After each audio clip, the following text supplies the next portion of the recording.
ঢাকা ও পার্শ্ববর্তী এলাকায় বৃষ্টি হতে পারে বলে জানিয়েছে আবহাওয়া অফিস। এছাড়া দিনের তাপমাত্রা অপরিবর্তিত থাকতে পারে বলে ধারণা করা হচ্ছে।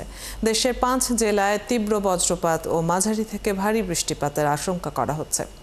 এদিকে আবহাওয়ার পূর্বাভাসে বলা হয়েছে, উত্তর বঙ্গোপসাগর ও তৎসংলগ্ন এলাকায় বুধবারের মধ্যে লঘুচাপ সৃষ্টির সম্ভাবনা রয়েছে।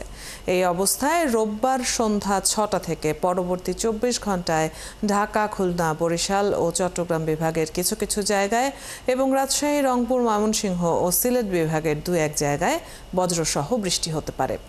এছাড়া চট্টগ্রাম বিভাগের জেলাগুলোর ওপরে তীব্র বজ্রপাত ও ভারী বৃষ্টিপাতের প্রবল আশঙ্কা করা হচ্ছে। বিশেষ করে কক্সবাজার, বান্দরবান, রাঙামাটি, খাগড়াছড়ি, চট্টগ্রাম জেলার ওপরে তীব্র বজ্রপাত ও মাঝারি থেকে ভারী মানের বৃষ্টিপাত হতে পারে।